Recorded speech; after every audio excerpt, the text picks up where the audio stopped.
अस्सलाम वालेकुम स्टूडेंट्स। कल हमने पढ़ा था कि वेरिएबल डिक्लेरेशन क्या होता है, वेरिएबल को कैसे डिक्लेयर करते हैं। ठीक है, आज हम पढ़ेंगे what is variable initialization, explain with examples. Variable initialization क्या होती है? जब हम किसी भी वेरिएबल को कोई वैल्यू देते हैं, तब डिक्लेयर वेरिएबल को कोई वैल्यू देते हैं, इसका मीन है कि वो वेरिएबल हम इनिशियलाइज कर रहे हैं। The process of assigning a value to a variable at the time of declaration is known as variable initialization। जैसे कि आगे एग्जांपल में है कि जैसे इंटीजर टाइप का वेरिएबल है, उसका नाम है एज इज इक्वल टू 30। इसका जो स्पेसिफिक सिंटैक्स है, सबसे पहले हम लेफ्ट साइड पे डेटा टाइप देते हैं, फिर उसके बाद उस वेरिएबल का नाम देते हैं। जिस तरह ये वेरिएबल है, इसका नाम है एज। अब इज इक्वल टू का साइन देते हैं और राइट साइड के ऊपर उसकी वैल्यू देते हैं, तब जाके हमारा वेरिएबल क्या होता है जी, इनिशियलाइज हो जाता है। The compiler automatically allocate the required memory for the variable when it is declared। जैसे ही हम वेरिएबल को डिक्लेयर करते हैं तो क्या होता है, वो ऑटोमेटिकली कंपाइलर क्या करता है, उसकी मेमोरी में एलोकेट कर देता है। When you declare variable and not assign any value nor used in the program, that is meaningless। अगर आपने प्रोग्राम के अंदर कोई वेरिएबल डिक्लेयर कर दिया, उसको वैल्यू भी दे दिया आपने, लेकिन आप उसको यूज नहीं करेंगे प्रोग्राम के अंदर, दैट इज मीनिंगलेस। ये मीनिंगलेस हो जाता है। तो जिसकी वजह से क्या होता है, एक गार्बेज वैल्यू क्रिएट हो जाती है। ये जो गार्बेज वैल्यू क्या है, ये इसकी डेफिनेशन है। अब गार्बेज वैल्यू क्या करती है, it may produce unexpected result in some computations. कुछ रिजल्ट जब हम कैलकुलेट कर रहे होते हैं, उसके अंदर ये अनएक्सपेक्टेड या wrong value, garbage value create कर देती है। ठीक है जी। अब ये कल वाली एग्जांपल है, जिसमें आप देख सकते हैं कि हमने ये डेटा टाइप है हमारे पास, फिर उसके बाद उसका नेम आ जाता है, फिर उसकी वैल्यू आ जाती है जो हमने वेरिएबल को दे रहे होते हैं। जिसकी एग्जांपल है इंटीजर टाइप का अगर वेरिएबल है, उसको इनिशियलाइज हम इस तरह करते हैं। ये एक प्रोसेस, ये सिंपल सा प्रोसेस है, इस तरह करते हैं।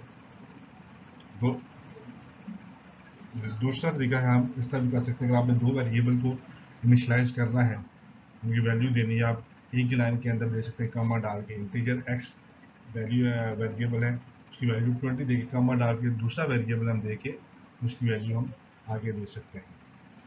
इसी तरह फ्लोट टाइप अगर का वेरिएबल है, जो उसका नेम है एवरेज, ये उसकी वैल्यू है 15.7। इससे हम कैरेक्टर टाइप का वेरिएबल देते हैं, इस तरह दे सकते हैं। कैरेक्टर नेम कोई भी हो सकता है वेरिएबल का, और ये आगे क्या है, ये उसकी वैल्यू है a। आगे बढ़ते हैं। आगे क्वेश्चन है, discuss difference between declaring and defining a variable. अब इसके अंदर जो डिफरेंस है कि वेरिएबल डिक्लेरेशन और वेरिएबल डेफिनेशन क्या होता है। Variable declaration it specify the name and type of variable to the compiler. जैसे ही हम कोई वेरिएबल डिक्लेयर करते हैं, उसका वेरिएबल का नाम और उसकी डेटा टाइप इनिशियलाइज हो जाती है। जिस तरह हम ये करते हैं कि ये इंटीजर हमने दिया है, ये इंटीजर क्या है, इसकी डेटा टाइप है, और उसके बाद जब इज इक्वल टू करते हैं, सॉरी इज इक्वल टू के लिए हम वो यूज कर रहे होते हैं, इंटीजर हम कहते हैं ए। ये क्या है, ये वेरिएबल हमारा डिक्लेयर हो गया ए टाइप का। ठीक है, इस पर it specify the name and the type of the variable to the compiler. ये आप कंपाइलर को उसने बता दिया है कि इंटीजर ए जो वेरिएबल है इंटीजर टाइप का वेरिएबल है।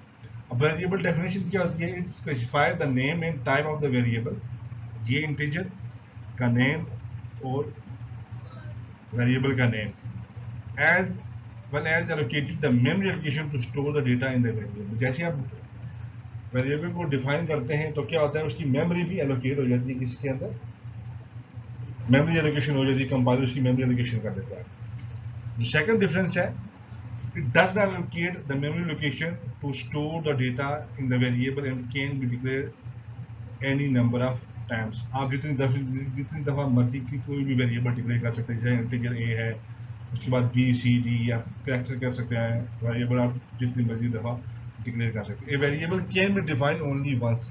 हमेशा जो वेरिएबल होता है वो सिर्फ एक ही दफा किसी प्रोग्राम के अंदर एक ही दफा डिक्लेयर कर सकते हैं। आप इंटीजर टाइप का जो वेरिएबल है, जो हमने नाम दिए ए, अब ए नाम का इस दूसरा वेरिएबल उस प्रोग्राम के अंदर नहीं हो सकता, क्योंकि वो डिफाइन हुआ होता है एक ही दफा। A variable can be defined only once. ठीक है जी। अगर हमने कोई हम दे रहे हैं वेरिएबल, सपोज हम फ्लोट देते हैं, F L O A T, float हम दे रहे हैं, हम कह रहे हैं फ्लोट ए। आप फ्लोट ए नहीं दे सकते क्योंकि ए ऑलरेडी हमने डिफाइन किया हुआ है यहाँ। ठीक है, कोई और वैल्यू फ्लोट का आप दे सकते हैं। आगे बढ़ते हैं। ये एक एग्जांपल है how to display a value of variable. किसी वेरिएबल की वैल्यू को हम कैसे डिस्प्ले कर सकते हैं? ये सिंपल प्रोग्राम लिखिए, ऊपर आप उसकी डायरेक्टरी दे सकते हैं, इंटीजर चैनल साइन इंक्लूड करिए, प्री प्रोसेसर डायरेक्टरी, और आप दे दें इसके ऊपर standard input output wired main, ये लिखेंगे।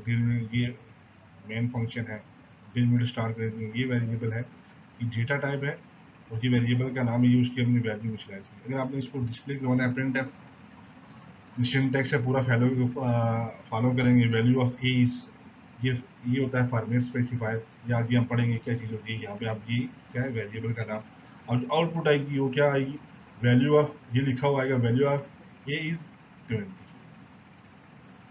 ठीक है जी, सिंपल सा प्रोग्राम मैंने यहाँ पे ऐड किया कि चलिए आप इसकी प्रैक्टिस कर रहे हैं। आगे हम बढ़ते हैं।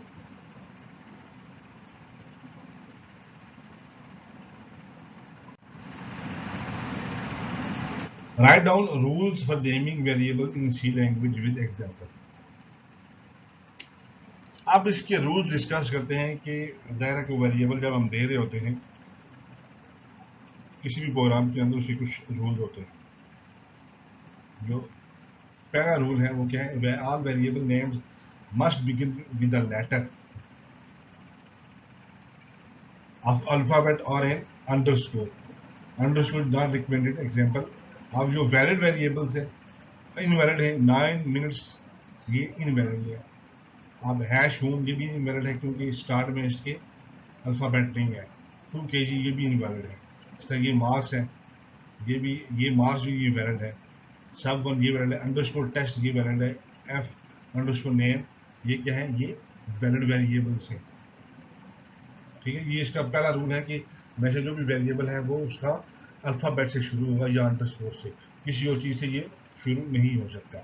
सेकंड, वेरिएबल में include letters, numbers and underscore. अब वेरिएबल का पहला लेटर अगर आप अल्फाबेट है या अंडरस्कोर है, उसके बाद आप उसके अंदर नंबर्स दे सकते हैं, लेकिन स्टार के शुरू में नहीं दे सकते। तीसरा है, blank spaces between variable is not allowed. जैसा कि आप लिखते हैं योर गुड नेम, अगर आपने ये वेरिएबल का नाम दिया, ये नॉट अलाउड है।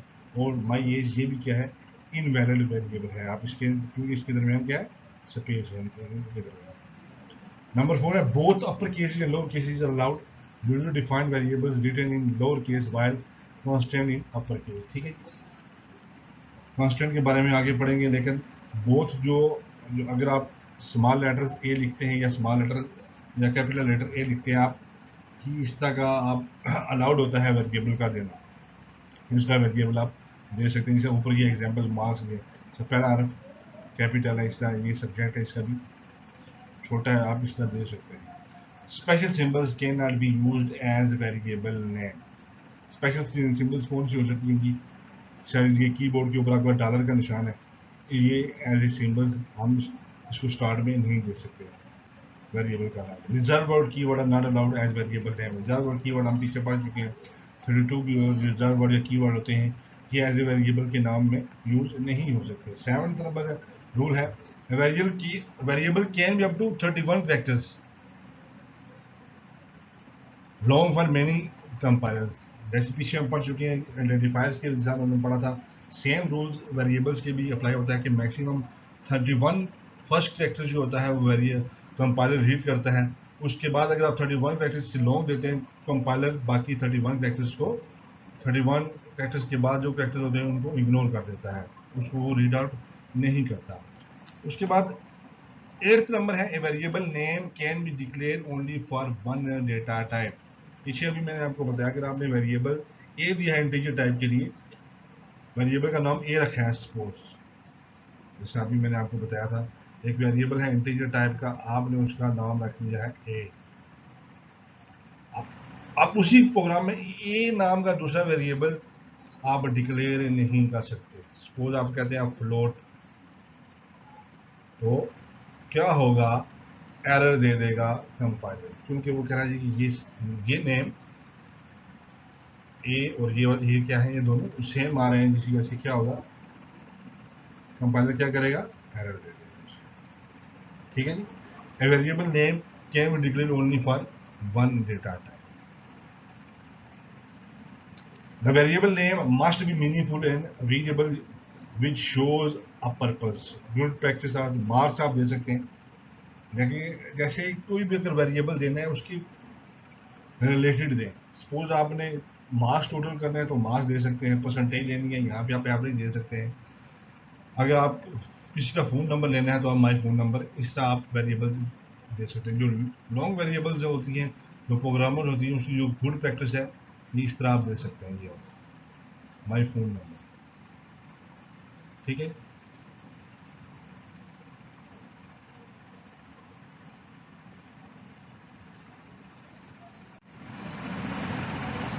नेक्स्ट है what is constant, explain different types of constants.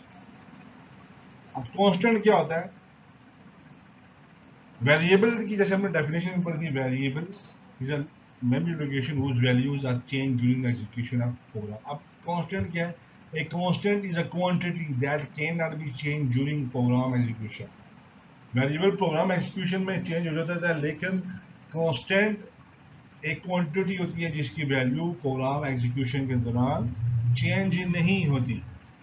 अब इसकी टाइप्स कौन कौन सी हैं, पहली है न्यूमेरिक कांस्टेंट्स। ठीक है, आगे बढ़ते हैं कि ये न्यूमेरिक कांस्टेंट क्या होता है। Numeric constant consist of numbers and further divided into two types. इसकी जो पहली टाइप है न्यूमेरिक कांस्टेंट की है वो integer constant. Integer constant are numeric values without fractions और डेसिमल पॉइंट्स। ठीक है, कोई भी वैल्यू होगी लेकिन उसके अंदर फ्रैक्शन या डेसिमल ना हो तो उसको हम कहते हैं, उस कांस्टेंट को हम कहते हैं integer constant. It represents value that are counted. हमेशा इंटीजर वैल्यू जो आपस में प्लस माइनस होकर आती है उसके लिए इंटीजर कांस्टेंट हम यूज करते हैं। Both positive and negative values are integer are used. ठीक है, इस एग्जांपल देखिए 87 45 माइनस 10 माइनस 5, ये कौन सी है, ये इंटीजर कांस्टेंट की एग्जांपल है। आ गया floating point constant are numeric values with fraction और डेसिमल पॉइंट्स के साथ, उनको कहते हैं floating point constants. It represent value that are measured. ठीक है, ये मेजरमेंट के लिए यूज की जाती है। आगे हम डिटेल में काफ़ी कुछ पढ़ेंगे फ्लोटिंग और इंटीजर के बारे से। Both positive negative values floating points constant are used. इसकी एग्जांपल देख लें, 14 50.75 10.22 माइनस 23.80, इस तरह की कौन सी एग्जांपल है, ये है floating point constant.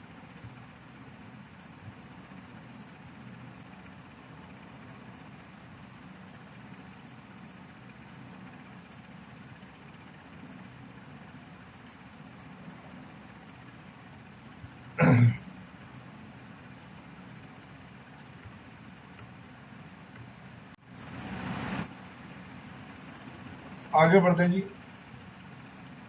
Character constants.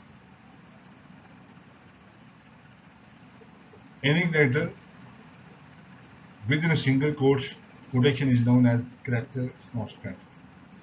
All alphabet characters, digits, and special symbols can be used as character constants. The maximum length of character constant is one character. जैसे कि एग्जांपल है, अभी कैरेक्टर कांस्टेंट देते हैं तो आप सिंगल कॉमर्स, दो single commerce के अंदर दे सकते हैं, कैपिटल में भी दे सकते हैं, स्मॉल लेटर में भी दे सकते हैं, या किसी भी नंबर को भी आप कैरेक्टर बना सकते हैं, इक्वल टू के भी कैरेक्टर बना सकते हैं, और डॉलर सिंबल्स को भी आप क्या कर सकते हैं, कैरेक्टर बना सकते हैं। आगे स्ट्रिंग कॉन्स्टेंट्स। स्ट्रिंग कॉन्स्टेंट कौन सी collection of characters written in a double mark is called string or string constant. It may consist of any alphabet characters, digits and special symbols. ठीक है जी। सिंगल कैरेक्टर को हम कहते हैं character constant, जो combination of collection of characters होते हैं उनको हम कहते हैं स्ट्रिंग कांस्टेंट। जैसे एग्जांपल है पाकिस्तान, इसको हम लिखते हैं डबल कॉमास के अंदर 45699 मार्क होगी। आगे बढ़ते हैं, example program using const keyword. ठीक है, इसके लिए एग्जाम्पल एक देखें आप। शुरू में इसको प्री प्रोसेस डिटेक्टिव देते हैं, हेडर फाइल देते हैं, वाइड मेन का फंक्शन देते हैं, डिलीमिटर स्टार्ट करते हैं। अब हमने क्या किया, कांस्टेंट के लिए अगर हम यूज करेंगे, हम यूज करते हैं किसी भी वेरिएबल को जब हम डिक्लेयर या इनिशियलाइज करते हैं तो क्या होता है, ये देखें, ये क्या है, ये वेरिएबल की डेटा टाइप है, ये क्या है, उसका वेरिएबल का नेम है, ये वेरिएबल की क्या इज इक्वल टू करके हम 100 देते हैं, ये वेरिएबल की इनिशियलाइजेशन है। अब वेरिएबल की डेटा टाइप है, उससे पीछे जब हम कॉस्ट देते हैं तो इसका मतलब होता है कि ये वेरिएबल किस टाइप को बन गया जी, कांस्टेंट वैल्यू वाला वेरिएबल बन गया है, कांस्टेंट हो गया। वही वेरिएबल नहीं रहा, अब ये क्या बन गया जी, कांस्टेंट बन गया है। इसी तरह हम कॉस्ट देते हैं फ्लोट, तो भी इसी तरह हम डिक्लेयर और इनिशियलाइज कर सकते हैं। ठीक है जी। आगे देखिए हम कॉस्ट कैरेक्टर को कैसे हम इनिशियलाइज करते हैं। कैरेक्टर ये क्या है, डेटा टाइप है, लेटर क्या है, इसका नेम है, उस वेरिएबल का नाम है, इक्वल टू करके ही हमने इनिशियलाइज किया। इसी तरह अगर हमने स्ट्रिंग को इनिशियलाइज करना हो, स्ट्रिंग वेरिएबल को कैसे हम, स्ट्रिंग कांस्टेंट को हम कैसे डिक्लेयर इनिशियलाइज करते हैं, कैरेक्टर लिख के, ये क्या है, इसके नीचे हमने क्या है, ये बेसिकली लेटर जो सीक्वेंस क्या है, उसका नेम है, और ये ब्रैकेट्स डाल के 10 देते हैं। ये क्या बनेगा हमारा स्ट्रिंग, इसका मतलब है कि स्ट्रिंग हम 10 देते हैं ब्रैकेट्स के अंदर, कि मैक्सिमम 10 कैरेक्टर्स हम इसके अंदर लिख सकते हैं, इक्वल टू करके इन्वर्टेड कॉमास ABC, इसके अंदर कोई भी वैल्यू आप दे सकते हैं इन्वर्टेड कॉमास के अंदर। जो हमारा स्ट्रिंग होगा वो 10 कैरेक्टर लेंथ बड़ा हो सकता है, उसकी वैल्यू क्या होगी, अब कांस्टेंट होगी। ये छोटा सा प्रोग्राम है, इसी तरह कैरेक्टर बैक स्लैश को हमने इसमें, अब आपने किसी भी वैल्यू को प्रिंट करना है, सपोज हमने 100 प्रिंट आउट करना है, इसकी वैल्यू को, हाइट वेरिएबल है, इसकी वैल्यू को हमें प्रिंट करना है, तो प्रिंट आप लिखेंगे ब्रैकेट्स के अंदर inverted comma value of height, ये फॉर्मेट स्पेसिफायर। आगे पढ़ेंगे एस्केप सीक्वेंस, आगे पढ़ेंगे क्या होता है, ये वेरिएबल है हाइट जिसकी वैल्यू है। इसी तरह हम सारे वेरिएबल्स को, सारे कांस्टेंट को इसी तरह स्टेटमेंट के अंदर डालने के बाद हमारे पास जो आउटपुट आएगा वो इस तरह आएगा।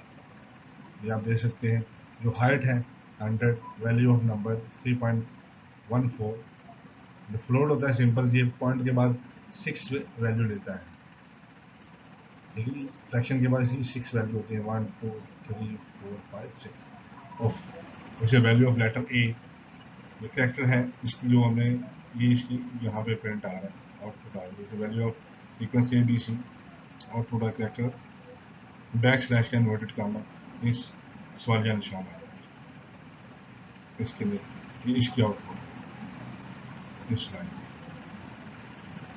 ठीक है, आगे बढ़ते हैं।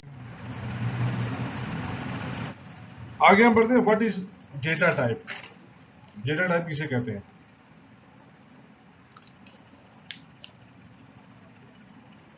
डेटा टाइप क्या होती है, इसकी डेफिनेशन हम पढ़ लेते हैं। The data type specify the type of data that can be stored in a variable. किसी वेरिएबल के अंदर जो भी डेटा स्टोर होता है उसको क्या कहते हैं, उसकी डेटा टाइप है। इसके डेटा कितने किस्म का होता है, डिफरेंट किस्म का होता है। जैसे इंटीजर टाइप का डेटा होता है 1 2 3, कैरेक्टर टाइप का डेटा होता है ए, स्ट्रिंग टाइप का टेबल होता है, जैसा डेटा होता है collection of letters Pakistan Lahore, ये क्या है, ये स्ट्रिंग टाइप का डेटा है। जैसे इमेज टाइप का डेटा होता है, वॉइस टाइप का, ऑडियो टाइप का डेटा होता है। ठीक है, ये डेटा ये क्या है, एग्जाम्पल्स है, ये डेटा की टाइप्स होती है। अब क्या होता है, it also define the set of operation on the data. जो भी डेटा टाइप्स होती हैं, जो जिस टाइप का वेरिएबल होता है उस टाइप के ऊपर डिफरेंट ऑपरेशंस डेटा की टाइप के हवाले से ऑपरेशन परफॉर्म की जाते हैं। जैसे हम वेरिएबल इंटीजर टाइप का डेटा है 2 + 2, उसके ऊपर हम कैलकुलेशन या एडिशन का ऑपरेशन परफॉर्म कर सकते हैं। ठीक है। इस तरह कैरेक्टर टाइप का है, उसके ऊपर हम डिफरेंट किस्म के ऑपरेशन परफॉर्म कर सकते हैं। ठीक है, आगे बढ़ते हैं। Every data types has range of values that requires different amount of memory. अच्छा, डिफरेंट टाइप्स की जो डेटा टाइप्स होती है उनकी जो मेमोरी एलोकेशन कंपाइलर देता है वो डिफरेंट किस्म की होती है। The compiler allocate memory spaces for each variable or constant according to its data type. C language provides the following data types. कौन कौन सी डेटा टाइप्स हैं ये देखते हैं हम। ये देखिए हमारे पास डेटा टाइप्स हैं डिफरेंट किस्म की। इंटीजर टाइप की डेटा है, फ्लोट टाइप का है, डबल है, कैरेक्टर टाइप का है। इंटीजर की डेटा टाइप, इसका पर्पस क्या होता है, to store numeric values. Float type का है to store real values, double to store large real values. ठीक है, पॉइंट या फ्रैक्शन के बाद कैरेक्टर जो होती है, ये कैरेक्टर टाइप की वैल्यू को स्टोर करने के लिए यूज की जाती है। ठीक है जी, समझ आ गई आप। अब डेटा की जो टाइप्स हैं, डेटा टाइप्स हैं उसकी आगे फर्दर टाइप्स हैं। उसकी दो किस्म की, एक है स्टैंडर्ड टाइप्स, ठीक है, कैटेगरीज। पहले कैटेगरीज कौन सी, स्टैंडर्ड डेटा टाइप। अब जो स्टैंडर्ड डेटा टाइप होती है वो क्या है, data type that is pre defined in the language is called standard data type. जो किसी भी लैंग्वेज जैसे सी लैंग्वेज, इसके अंदर जो डेटा टाइप्स प्री डिफाइन होती हैं, जो सी लैंग्वेज के डेवलपर्स होते हैं उन्होंने प्री डिफाइन करके रखी होती हैं, उनको हम कहते हैं स्टैंडर्ड डेटा टाइप्स। इसकी कौन कौन सी हैं पीछे हम पढ़ चुके हैं। इंटीजर है, फ्लोट है, लॉन्ग है, कैरेक्टर है, काफ़ी सारी हैं, वो आगे हम डिटेल में पढ़ेंगे। दूसरी है जी user defined data type. C also allows the user to define his own data type as user defined data type। ठीक है जी, ये आगे हम इसके बारे में भी फर्दर पढ़ेंगे। जो यूजर खुद प्रोग्रामर होते हैं, जो डेटा टाइप्स एलोकेट करते हैं, उनको हम कहते हैं यूजर डिफाइंड डेटा टाइप्स। ठीक है जी, आज के लिए इतना ही। अल्लाह हाफिज़। कल हम नेक्स्ट लेक्चर के साथ मिलेंगे।